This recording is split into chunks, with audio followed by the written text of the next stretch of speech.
Thanks for tuning into our seller interview series. Up today, we've got an e-commerce site for sale in the vaping niche with $25,000 per month in sales and making just under $6,500 per month in net profit. This is a public listing, and the URL for the site is vaped.ca. This is listing number 40200.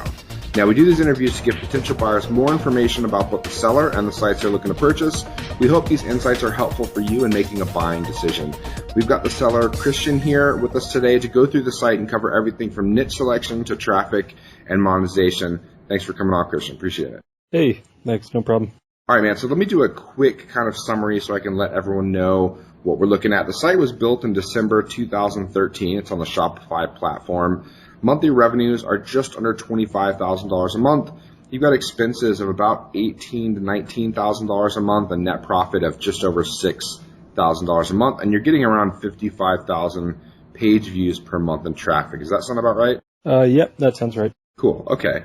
All right, Christian, if you can give us a little bit about your background in building or running websites and online businesses, how did you get started in all this? I got started a long time ago when I was still a student. Just Googled how to make money online, and I got into SEO. I did finance in school, and then finally found I didn't want to do finance, so then I got into the SEO agency world. So I worked in a few agencies and really got the hang of SEO. Started doing my own consulting. I always made my websites since I was 12. And then I decided I wanted to get into a kind of niche that couldn't be allowed on Amazon, because that would allow me to maximize my profits through SEO, because then it would help me raise my rankings higher above things like eBay and Amazon. So that's why I kind of got into Herbal Vaporizers in the first place. Gotcha. So you were looking for anything that could not be sold on Amazon, because that gives you an advantage, right? You're not stuck, competing with Amazon in that space. And you came across vaporizers. Why vapes? Why were you interested in that? Well, I had used one back in university, and I was blown away by how efficient it was, and also the high you get from it is very different from anything else. And also it's a rising industry. I mean, just from the keyword research, you can see that vaporizer searches are on the rise. There's a lot more companies looking to get involved with the vaporizers, a lot more startup companies making their own vaporizers, and the green industry just booming as a whole, with Colorado and many other states becoming recreationally legal as well. So basically the vape industry has arisen with the rise of the legalization of marijuana. How closely associated is vapes with marijuana? Is it you don't talk about it on the site, I see, but is it just hand in hand? So as it becomes more popular in the U.S., you're getting more sales, in Canada as well. Are you seeing that? Yeah, absolutely. I don't mention it on the website purely for legal reasons. I mean, getting it over the border when we have to do that, I don't want to be affiliated with that, and I don't think the new buyer will want to be affiliated with that either. But it's easy to just put Herbal Vaporizer and then tell them it's for lavender or ginseng or whatever the other herb is meant to be. But when people look for vaporizers online, they know what they're looking for. Whether it's a medical marijuana user or any recreational user, they know what they're generally looking for when they're looking for a vaporizer. Yeah, it's kind of like the water tobacco pipes. They used to call them at the head shops back in the U.S. back in the day. So yeah, I think everyone kind of gets it. They know what the deal is there. So how does the site primarily make money? Is it just selling vapes? What else is sold? It's almost 100% vapes. I mean, the accessories to the vapes, little mouthpieces that you might need or plugs into the wall. There are also grinders that I kind of rebrand, and then I get them from China. So I'd be happy to give that supplier over to the buyer as well. You can get really cheap grinders and mark them up pretty high, as well as I give away a grinder with each vaporizer purchase, which is pretty standard in the industry. So the lower the price you can get the grinder for, the more money you make. I actually saw a review on, some forum that was talking about, one of the vapes they purchased from you, and they did nice full-on images and gave you a nice review. They actually put the post up there saying they were a little nervous about hiring for you because you're kind of one of the newer players, but I think that probably helped sales, and the more the word gets out there, the better it is, right? Yeah, I think I saw that post because I was following vape.mention.net, and I kind of scared them because I posted too soon. Yeah, you look like a total spammer, right? Like you wrote the own post. Oh, I was thinking about ordering from these guys. What do you think? And then you pop in saying, we're a great company. Yeah. Everyone was like, I don't know about this. You're like, no, really, seriously. It's funny. So it's a vape site. You got into it because of the Amazon thing. That was clear. And then you had some experience with vapes yourself. And after you got into the niche, like what were some of the things that distinguished the niche aside from others? Like why do you think this is a hot niche? What do you think the long-term prospects are in this industry? I think as recreational marijuana becomes legalized and more people are using marijuana, it'll become much, much, much bigger. And the site's already becoming quite big and there's already a lot of traffic for it. To be honest, I wish I had more capital to kind of invest in it so then I could do wholesale with other people, because the amount of wholesale requests I get is kind of crazy, except I'm a relative newly grad. I mean, I'm just 2 years out of university. I've been running this, so I don't really have the capital to invest in it, which is why I kind of want to sell and invest full-blown into another project. And the capital requirements for inventory they're there, right? I mean, it would cost quite a bit to provide enough inventory to supply wholesalers. So yeah, it's at a level right now where it can maintain the retail side of it no problem at around $15,000 to $20,000. But if you wanted to supply wholesale, I mean, you would probably need to hold around $100,000 to get the proper pricing on the vaporizers to then sell to shops. This leads into the next question. I was actually going to ask you, like, why are you selling the site? Why don't you just keep it and grow it? And you said the cash, which I understand you're going to need that for inventory, but couldn't you raise money? Couldn't you borrow the money for inventory and go the wholesale route? Why are you selling it today? I'm selling it because I have gotten a pretty big opportunity actually here in Indonesia to open up a kind of Whole Foods weight supplement kind of website. And the Indonesia market is kind of prime for explosion. And I really want to jump on that opportunity. I've been talking to a few people. We have a few investors, but I do need money to get that up properly. So you're going to be selling in Indonesia? Yeah, selling in Indonesia. I have a guy who lives here who will be taking care of the warehousing and that kind of stuff. But yeah, it'll be a co.id website. Cool. Okay, so what are you doing with the cash when you sell it? Like, what do you need for the investment in the other business? We need about $50,000 from me to start with, because opening up a company in Indonesia can be a little bit expensive for foreigners. And it's actually a German guy living in Indonesia that I'm going to be opening it up with. So we're two complete foreigners, and it makes it pretty expensive. I mean, just opening will be around $25,000. And then as well as inventory, hiring, a few other things that we want to do right off the bat. Gotcha. Okay. So you're selling this so you can raise the cash to, A, set up that company in Indonesia, and then B, get the inventory and everything in place to really get that business open. Let's talk a little bit about the history of this site. It was built in December 2013. What was the trajectory of the website when you built it and started selling? Was it like right out the gate you started selling, or was it like a slower burn? It was kind of a slower burn. It was more of a hobby for me to begin with. I don't really like to watch TV or anything. I like to make websites. So this was more of a hobby, and it turned into my full-time gig when it started making more money than my full-time gig. So what I basically started was just set up a basic website with a few products, and then I specifically picked products that had high keyword volume. And then I just kind of targeted those keywords as well as vaporizer as a whole. So if you Google vaporizer in Canada, we're always coming up number 1 or 2. So once I hit that 1 or 2 in vaporizer, that's when it kind of exploded, and then also built out the keywords like Magic Flight Launchbox, Arizer, Volcano, stuff like that.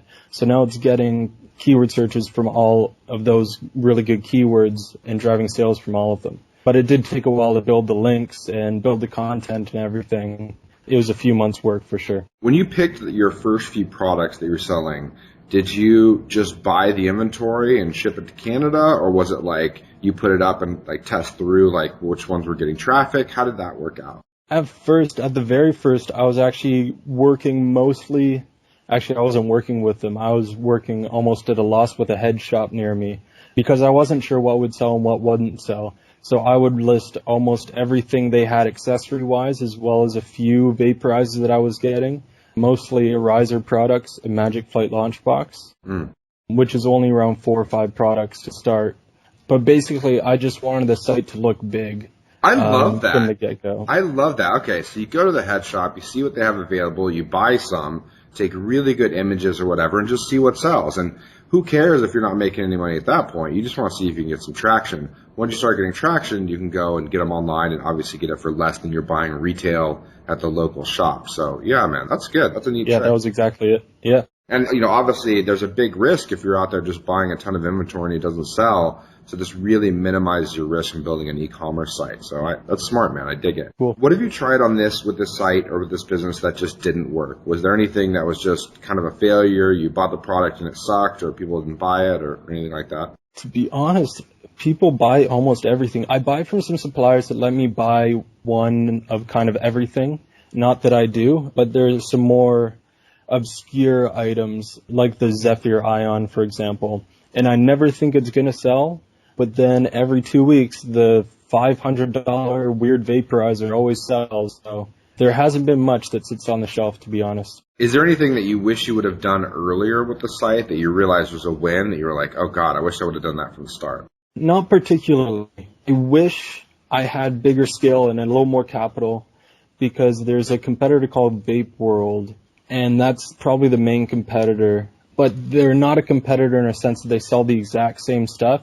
It's because they sell the premier products, or at least according to the customers, it's a premier products, the Pax and the Firefly vaporizers. Mm-hmm. And they just have an exclusive deal with Pax and Firefly. And that's how they kind of worked it out. And Pax and Firefly now won't sell to anybody. I mean, no other vaporizer companies online can hold them. So I just wish I could kind of get in there and get an exclusive deal, because that kind of differentiates you from the crowd.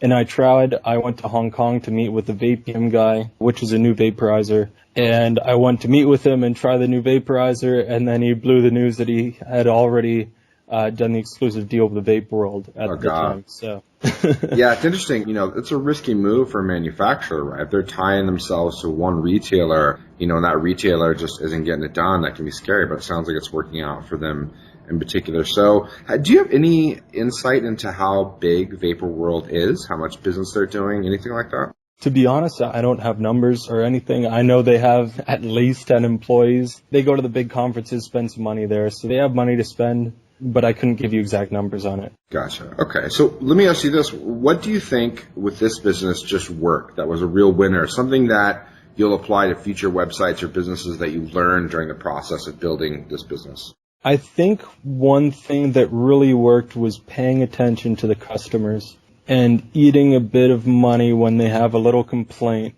about something tiny not working, or if they didn't get a grinder when I know we sent them a grinder and they might have thrown it out by mistake or whatever.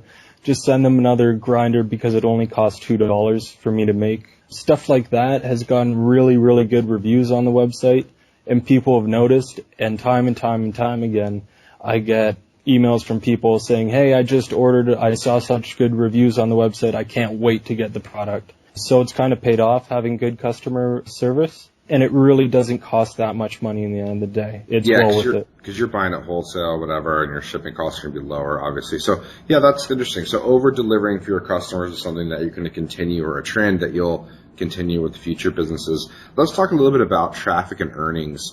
How much of your traffic right now is organic? How much of it is referral? Are you doing any paid traffic? Where's that at? It's almost 100% organic traffic. It might say referral and analytics because they don't necessarily disclose all of the organic traffic, but it's almost all organic. I mean, I track some referrals, and there's one called the Vape Critic, and he sends me about 1 to 2 sales a month, and he's the biggest vape reviewer on the internet. So I give him 10% of the sale. Do you have affiliate agreement set up with anyone else, or just him? Just him, because he's so big, and I thought if he was so big, he could send a lot of traffic, but he's not sending as much as I thought he would. Okay. So you just have basically a handshake affiliate agreement with him, and you don't have an affiliate program in place for this as of today, right? No, so that's another opportunity with other Canadian websites, is setting up that kind of affiliate. I haven't really gotten down and dirty with it. I just basically set it up for the Vape Critic. Have you done any social stuff, like any paid Facebook traffic? Have you built a Facebook page at all, or is that frowned upon on Facebook?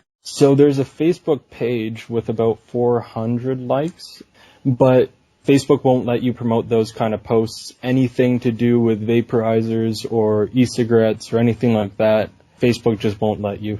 What about AdWords? Have you done any AdWords, or is that not allowed either? AdWords is, if you fight with them, you might be able to get accepted, except they're very strict on it, and they don't give straight answers. I've been in fights with them, and I just got fed up with it and said, screw it. But it's worth looking at again if somebody buys it.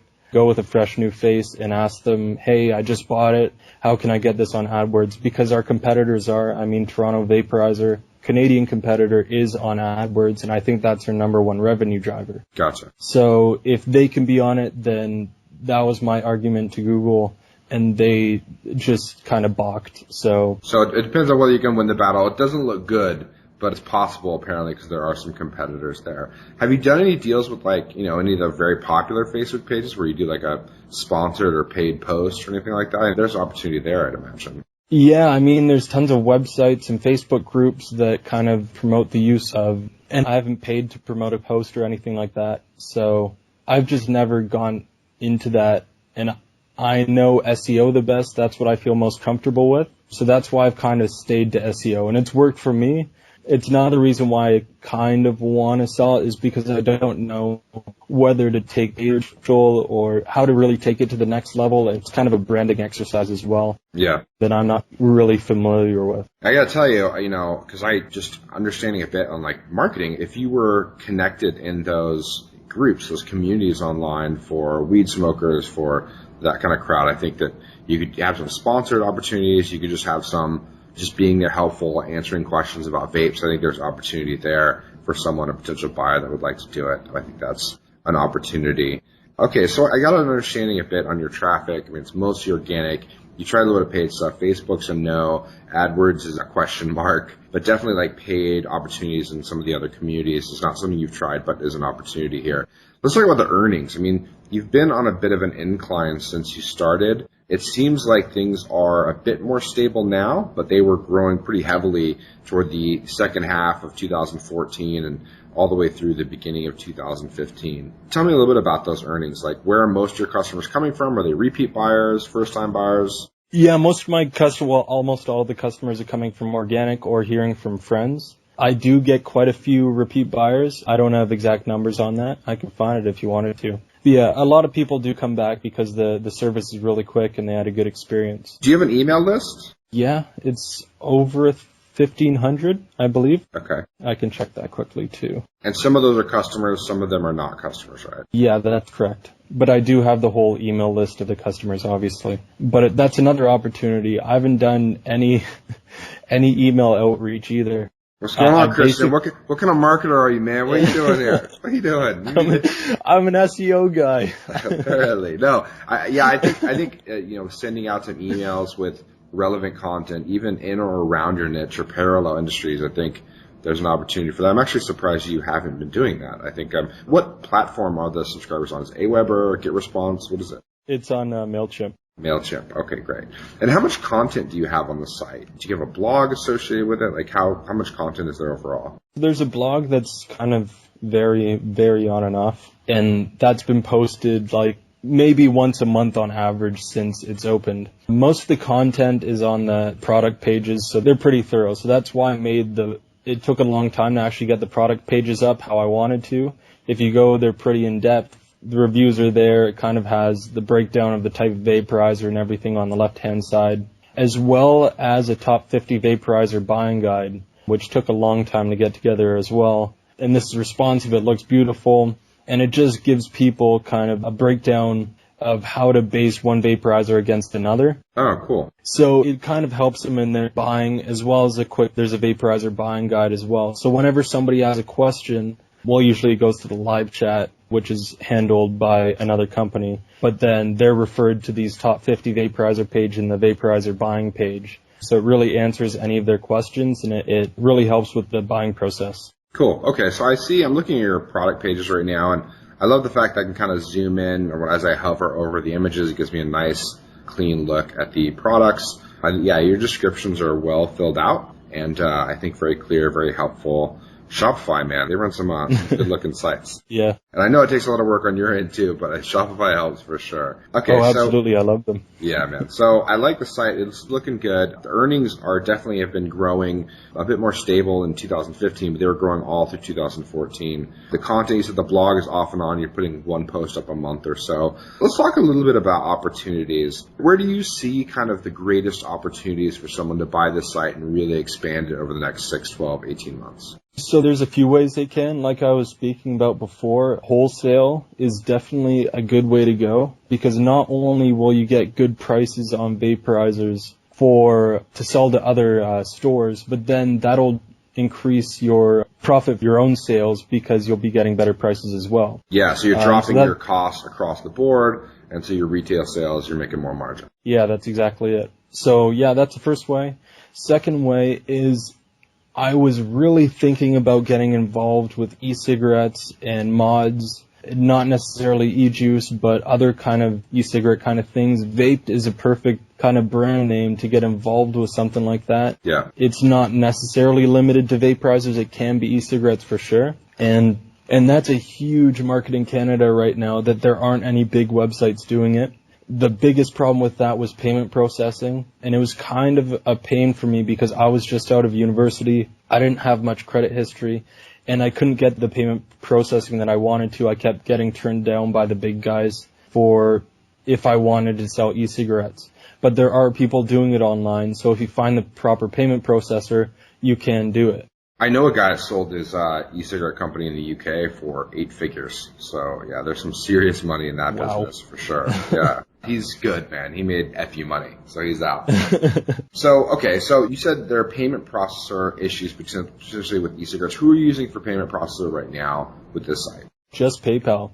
Okay. It's just running off of PayPal. So PayPal straight up. Yeah, I mean, you take credit cards, but only through PayPal. PayPal's the only thing that you're currently using? Yeah, right now it's PayPal. It's another kind of opportunity to get credit cards authorized through there too, because a lot of people understand that PayPal does accept credit cards, but then every so often you get the person just doesn't get it and wants to put in their credit card number right away. So it could increase your conversion rate if you get, proper payment processing as well. Do you have any one-click upsells in the funnel at all? Do you have any, cart abandonment emails that go out, anything like that? Yeah, the pretty standard cart abandonment that have been changed a bit in Shopify, so they bug them twice if they don't buy, as well as upsells. On each product page, there's product accessories. Yeah. And if you click down on it, you can see little check boxes for what you want to add. And that can also be done more obviously if you wanted to, or even a pop-up as you check out, kind of adding on, hey, do you need a grinder?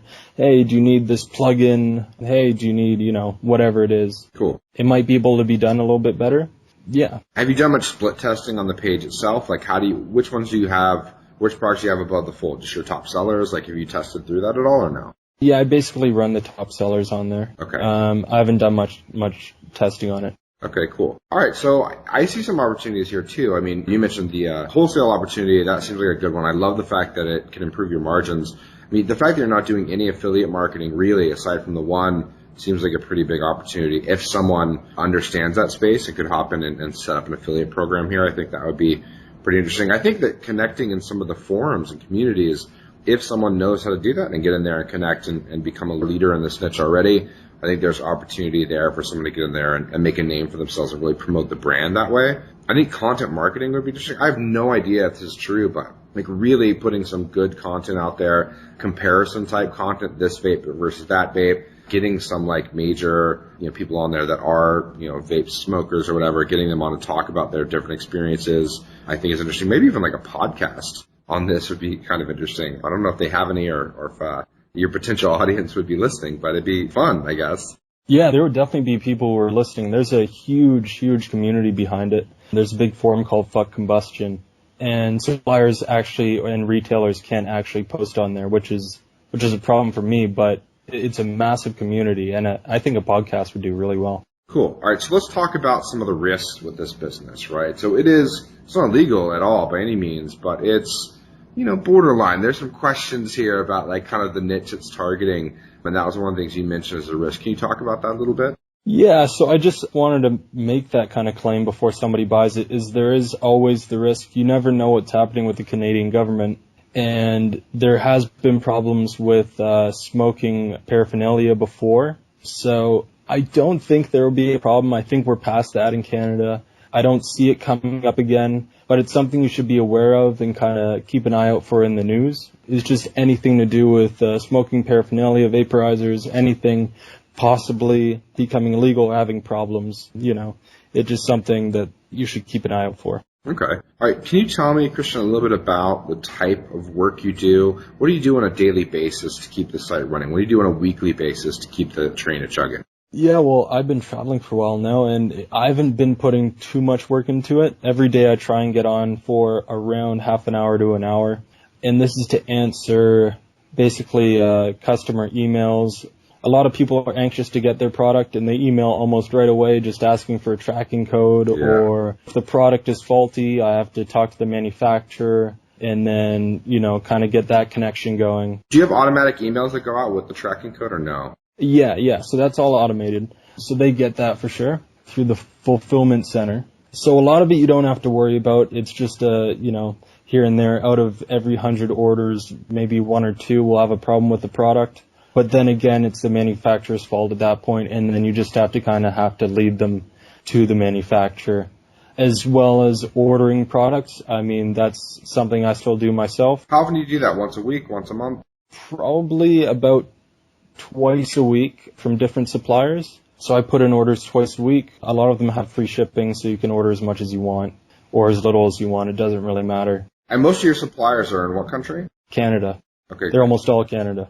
Cool. Okay, so you can get up there pretty quickly and everything. You said right now you have about $15,000 Canadian in wholesale value in inventory. Is that right? Yeah, that sounds about right for right now. Okay, so that's not a lot of product for how much product you're pushing through. So you don't have a whole bunch of extra inventory. It keeps you lean and mean, but that's probably why you're ordering twice a week too, right? Yeah, I mean, how I order, it's kind of on the seat of my pants, and just sometimes I can sell out of one thing. If there's 20 of it, it can be gone in a day and a half, and then that can hold back revenue as well. I mean, the revenue might not be maximized right now because we might have been sold out of something. So yeah, maybe ordering in bigger quantities, that'd be a better way to go, but I just don't have the capital. What are your margins in general on average on the products that you're selling? The margin on each product is we're making 30 to 40% on each product. Okay. And bottom line, yeah. We've got about a little over $18,000 in expenses. Most of that, I'm guessing, is cost of goods. Is there anything else in there? Do you have any advertising expenses, customer service expenses?